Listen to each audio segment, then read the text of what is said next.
The Nameless City. When I drew nigh the Nameless City, I knew it was accursed.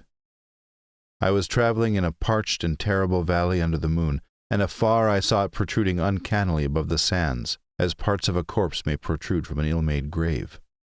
Fear spoke from the age-worn stones of this hoary survivor of the deluge, this great-grandmother of the eldest pyramid, and a viewless aura repelled me and bade me retreat from antique and sinister secrets that no man should see, and no man else has ever dared to see. Remote in the desert of Araby lies the Nameless City, crumbling and inarticulate, its low walls nearly hidden by the sands of uncounted ages. It must have been thus before the first stones of Memphis were laid, and while the bricks of Babylon were yet unbaked. There is no legend so old as to give it a name, or to recall that it was ever alive, but it is told of in whispers around campfires, and muttered about by grandams in the tents of sheikhs, so that all the tribes shun it without wholly knowing why. It was of this place that Abdul al-Hazred, the mad poet, dreamed on the night before he sang his unexplainable couplet. That is not dead which can eternal lie, and with strange eons even death may die. I should have known that the Arabs had good reason for shunning the Nameless City, the city told of in strange tales but seen by no living man. Yet I defied them, and went into the untrodden waste with my camel. I alone have seen it, and that is why no other face bears such hideous lines of fear as mine, why no other man shivers so horribly when the night wind rattles the windows. When I came upon it in the ghastly stillness of unending sleep, it looked at me, chilly from the rays of a cold moon amidst the desert's heat, and as I returned its look, I forgot my triumph at finding it, and stopped still with my camel to wait for the dawn. For hours I waited, till the east grew gray and the stars faded, and the gray turned to roseal light edged with gold. I heard a moaning, and saw a storm of sand stirring among the antique stones, though the sky was clear and the vast reaches of the desert still. Then suddenly, above the desert's far rim, came the blazing edge of the sun, seen through the tiny sandstorm which was passing away, and in my fevered state I fancied that from some remote depth there came a crash of musical metal, to hail the fiery disk, as Memnon hails it from the banks of the Nile. My ears rang, and my imagination seethed as I led my camel slowly across the sand, to that unvocal stone place, that place too old for Egypt and Meroe to remember, that place which I alone of living men had seen.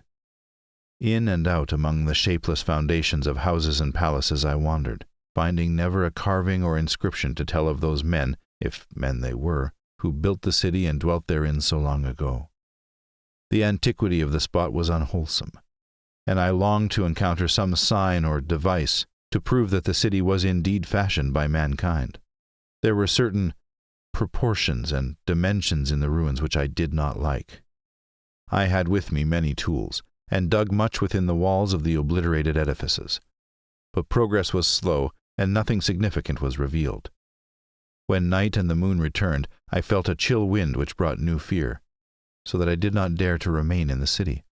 And as I went outside the antique walls to sleep, a small sighing sandstorm gathered behind me, blowing over the gray stones, though the moon was bright and most of the desert still.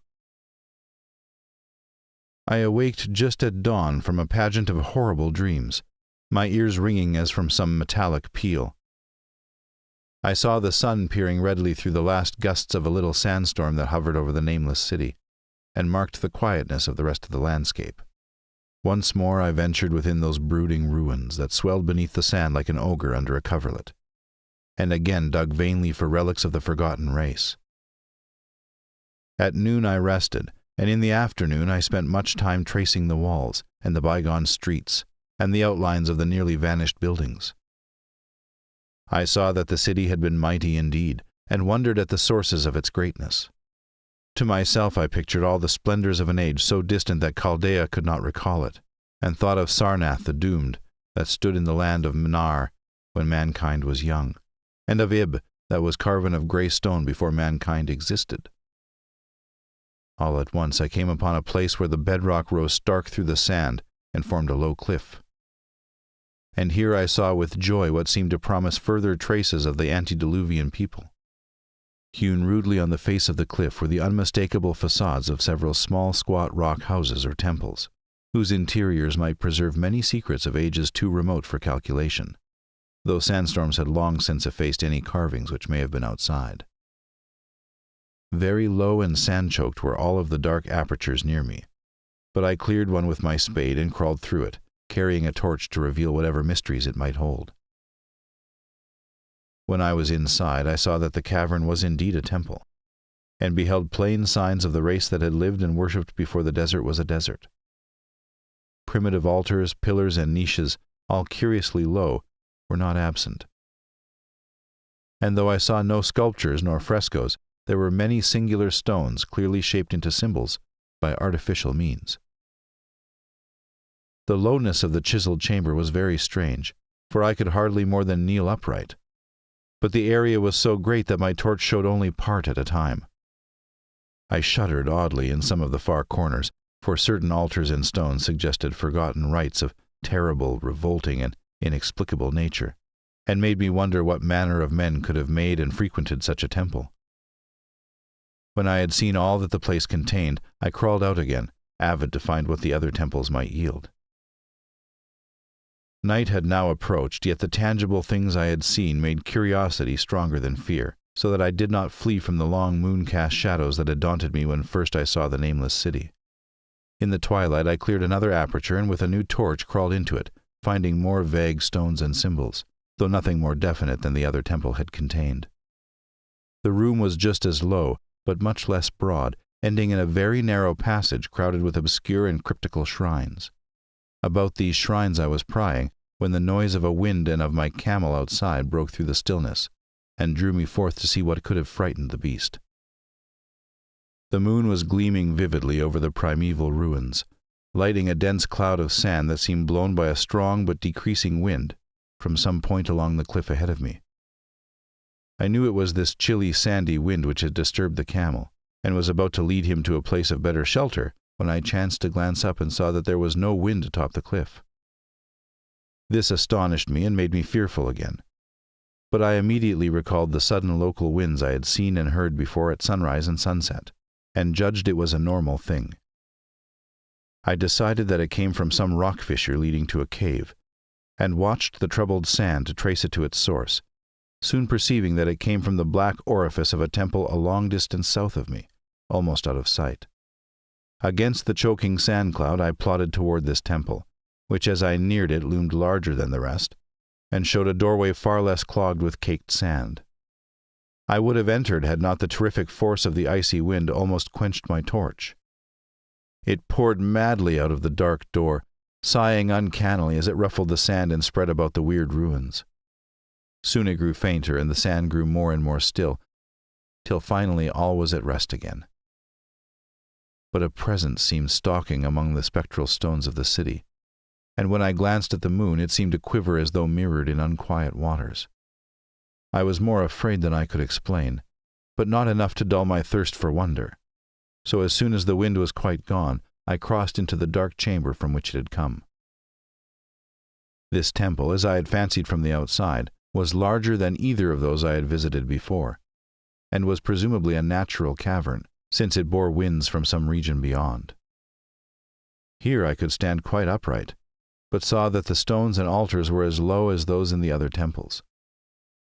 On the walls and roof I beheld for the first time some traces of the pictorial art of the ancient race. Curious curling streaks of paint that had almost faded or crumbled away, and on two of the altars I saw with rising excitement a maze of well-fashioned curvilinear carvings. As I held my torch aloft, it seemed to me that the shape of the roof was too regular to be natural, and I wondered what the prehistoric cutters of stone had first worked upon. Their engineering skill must have been vast. Then a brighter flare of the fantastic flame showed me that for which I had been seeking, the opening to those remoter abysses whence the sudden wind had blown. And I grew faint when I saw that it was a small and plainly artificial door chiseled in the solid rock. I thrust my torch within, beholding a black tunnel with the roof arching low over a rough flight of very small, numerous, and steeply descending steps. I shall always see those steps in my dreams, for I came to learn what they meant. At the time I hardly knew whether to call them steps or mere footholds in a precipitous descent. My mind was whirling with mad thoughts, and the words and warnings of Arab prophets seemed to float across the desert, from the lands that men know to the nameless city that men dare not know. Yet I hesitated only a moment before advancing through the portal, and commencing to climb cautiously down the steep passage, feet first, as though on a ladder. It is only in the terrible phantasms of drugs or delirium that any other man can have had such a descent as mine. The narrow passage led infinitely down like some hideous haunted well, and the torch I held above my head could not light the unknown depths toward which I was crawling. I lost track of the hours and forgot to consult my watch, though I was frightened when I thought of the distance I must be traversing. There were changes of direction and of steepness, and once I came to a long, low, level passage, where I had to wriggle feet first along the rocky floor, holding my torch at arm's length beyond my head. The place was not high enough for kneeling. After that were more of the steep steps, and I was still scrambling down interminably when my failing torch died out. I do not think I noticed it at the time, for when I did notice it, I was still holding it high above me as if it were ablaze. I was quite unbalanced with that instinct for the strange and the unknown which has made me a wanderer upon the earth, and a haunter of far ancient and forbidden places. In the darkness there flashed before my mind fragments of my cherished treasury of demonic lore, sentences from Alhazred the Mad Arab, paragraphs from the apocryphal nightmares of Damascus, and infamous lines from the delirious Image du Monde of Gaultier de Metz. I repeated queer extracts, and muttered of Afrasiab and the demons that floated with him down the Oxus, later chanting over and over again a phrase from one of Lord Dunsany's tales, the unreverberate blackness of the abyss. Once, when the descent grew amazingly steep, I recited something in sing-song from Thomas Moore, until I feared to recite more. A reservoir of darkness black, as witches' cauldrons are when filled, with moon drugs in the eclipse distilled, leaning to look if foot might pass down through that chasm I saw beneath. A reservoir of darkness black as witches' cauldrons are, when filled with moon drugs in the eclipse distilled, leaning to look if foot might pass down through that chasm I saw beneath, as far as vision could explore the jetty sides as smooth as glass, looking as if just varnished o'er with that dark pitch the sea of death throws out upon its slimy shore. Time had quite ceased to exist when my feet again felt a level floor, and I found myself in a place slightly higher than the rooms in the two smaller temples, now so incalculably far above my head. I could not quite stand, but could kneel upright, and in the dark I shuffled and crept hither and thither at random. I soon knew that I was in a narrow passage whose walls were lined with cases of wood having glass fronts. As in that Paleozoic and abysmal place I felt of such things as polished wood and glass, I shuddered at the possible implications. The cases were apparently ranged along each side of the passage at regular intervals, and were oblong and horizontal, hideously like coffins in shape and size. When I tried to move two or three for further examination, I found they were firmly fastened. I saw that the passage was a long one, so floundered ahead rapidly in a creeping run that would have seemed horrible had any eye watched me in the blackness, crossing from side to side occasionally to feel of my surroundings, and be sure the walls and rows of cases still stretched on. Man is so used to thinking visually that I almost forgot the darkness and pictured the endless corridor of wood and glass in its low-studded monotony, as though I saw it. And then, in a moment of indescribable emotion, I did see it. Just when my fancy merged into real sight I cannot tell, but there came a gradual glow ahead, and all at once I knew that I saw the dim outlines of the corridor and the cases, revealed by some unknown subterranean phosphorescence. For a little while all was exactly as I had imagined it, since the glow was very faint, but as I mechanically kept on stumbling ahead into the stronger light, I realized that my fancy had been but feeble. This hall was no relic of crudity, like the temples in the city above, but a monument of the most magnificent and exotic art. Rich, vivid, and daringly fantastic designs and pictures formed a continuous scheme of mural painting whose lines and colors were beyond description. The cases were of a strange golden wood, with fronts of exquisite glass, and contained the mummified forms of creatures outreaching in grotesqueness the most chaotic dreams of man. To convey any idea of these monstrosities is impossible. They were of the reptile kind, with body lines suggesting sometimes the crocodile, sometimes the seal, but more often nothing of which either the naturalist or the paleontologist ever heard. In size, they approximated a small man, and their forelegs bore delicate and evidently flexible feet, curiously like human hands and fingers. But strangest of all were their heads, which presented a contour violating all known biological principles. To nothing can such things be well compared. In one flash I thought of comparisons as varied as the cat, the bulldog, the mythic satyr, and the human being. Not Jove himself had so colossal and protuberant a forehead, yet the horns and the noselessness and the alligator-like jaw placed the things outside all established categories. I debated for a time on the reality of the mummies, half suspecting they were artificial idols, but soon decided they were indeed some Paleogean species which had lived when the Nameless City was alive. To crown their grotesqueness, most of them were gorgeously enrobed in the costliest of fabrics, and lavishly laden with ornaments of gold, jewels, and unknown shining metals. The importance of these crawling creatures must have been vast, for they held first place among the wild designs on the frescoed walls and ceiling.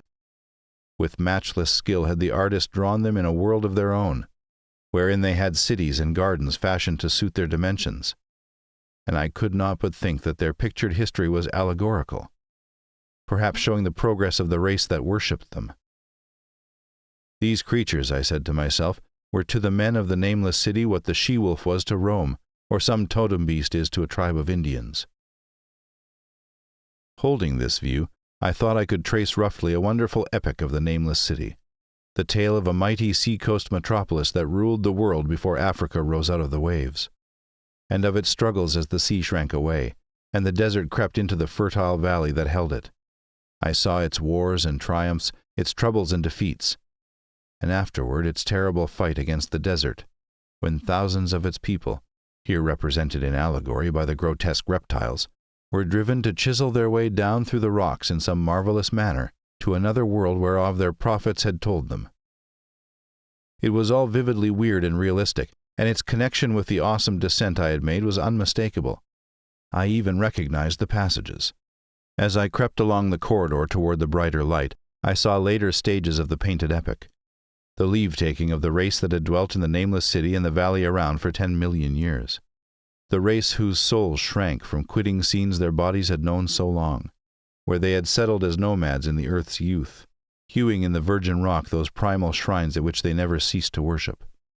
Now that the light was better, I studied the pictures more closely, and, remembering that the strange reptiles must represent the unknown men, pondered upon the customs of the Nameless City. Many things were peculiar and inexplicable. The civilization, which included a written alphabet, had seemingly risen to a higher order than those immeasurably later civilizations of Egypt and Chaldea. Yet there were curious omissions. I could, for example, find no pictures to represent deaths or funeral customs, save such as were related to wars, violence, and plagues.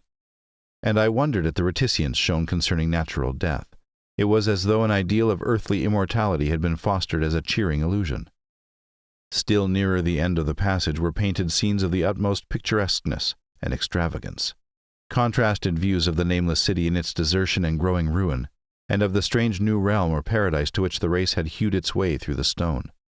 In these views the city and the desert valley were shown always by moonlight, a golden nimbus hovering over the fallen walls and half revealing the splendid perfection of former times, shown spectrally and elusively by the artist.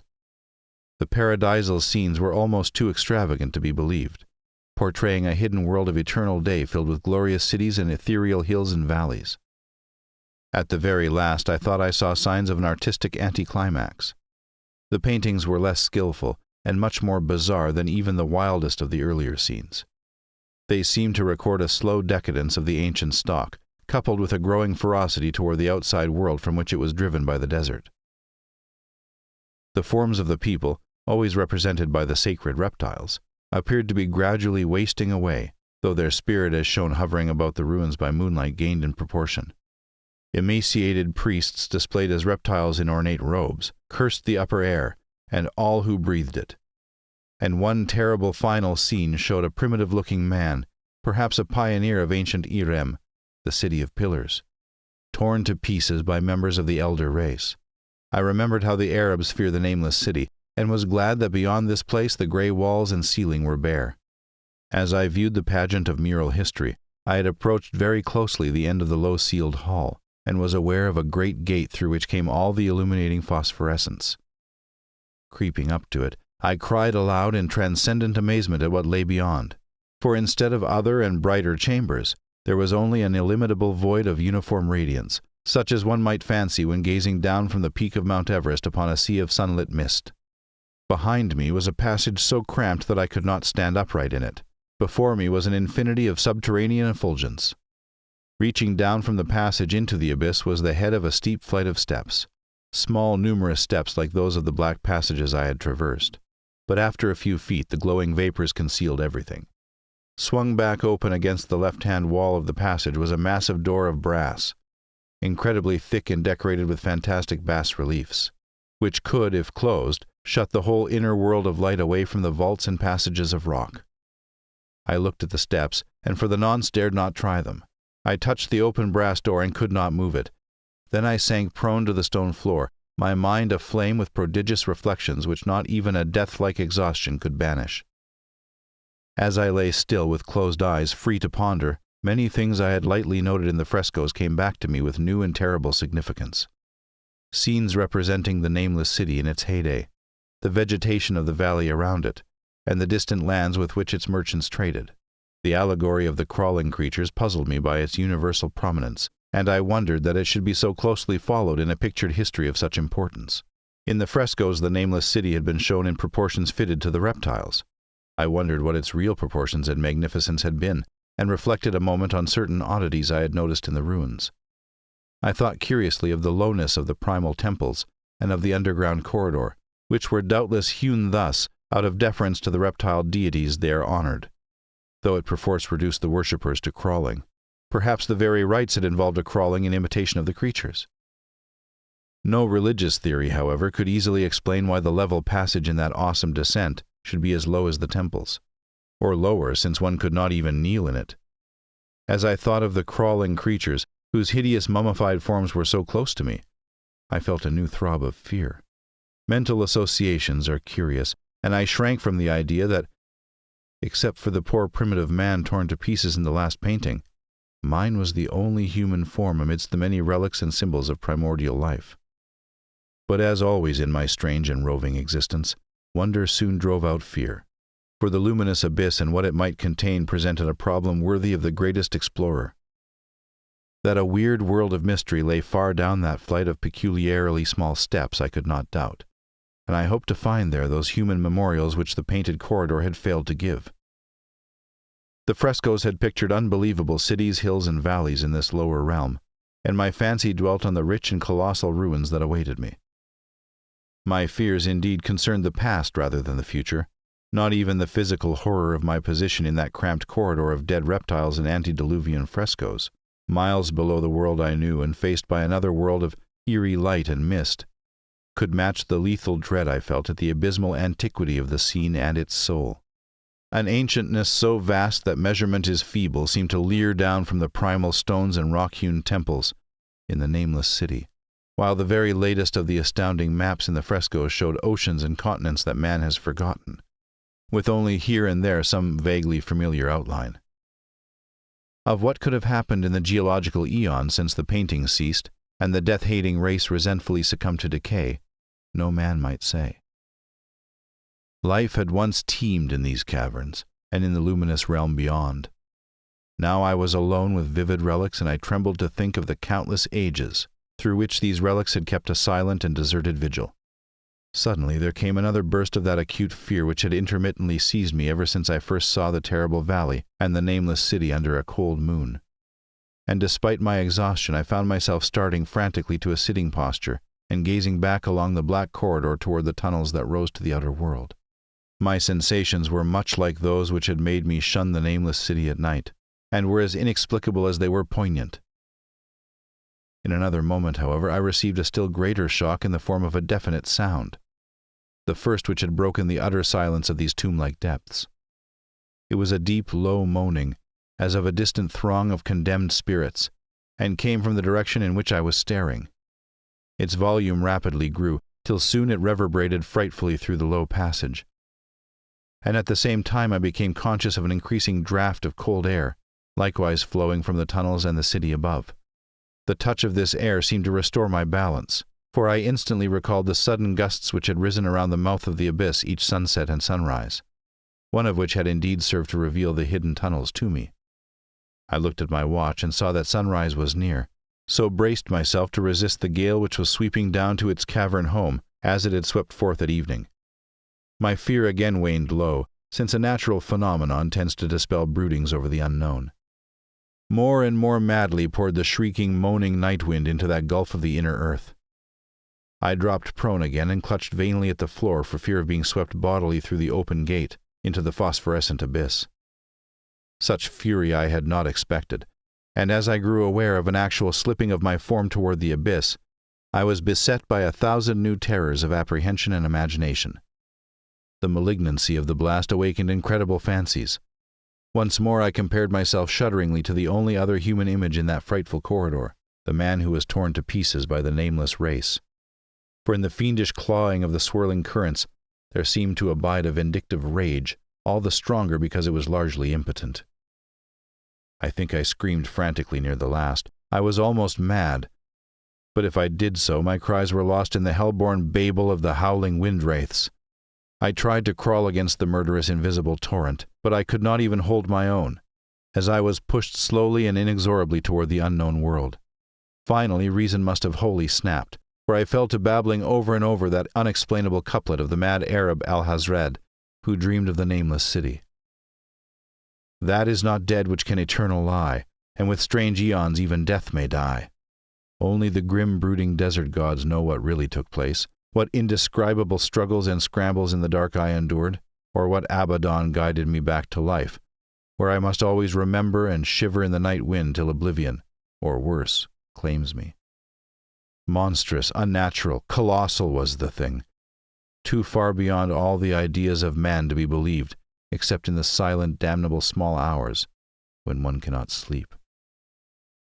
I have said that the fury of the rushing blast was infernal, cacodemoniacal, and that its voices were hideous with the pent-up viciousness of desolate eternities. Presently those voices, while still chaotic before me, seemed to my beating brain to take articulate form behind me, and down there in the grave of unnumbered eon-dead antiquities, leagues below the dawn-lit world of men, I heard the ghastly cursing and snarling of strange-tongued fiends. Turning, I saw outlined against the luminous ether of the abyss what could not be seen against the dusk of the corridor, a nightmare horde of rushing devils, hate-distorted, grotesquely panoplied, half-transparent, devils of a race no man might mistake, the crawling reptiles of the Nameless City. And as the wind died away, I was plunged into the ghoul-peopled blackness of earth's bowels, for behind the last of the creatures, the great brazen door clanged shut with a deafening peal of metallic music, whose reverberation swelled out to the distant world to hail the rising sun, as Memnon hails it from the banks of the Nile.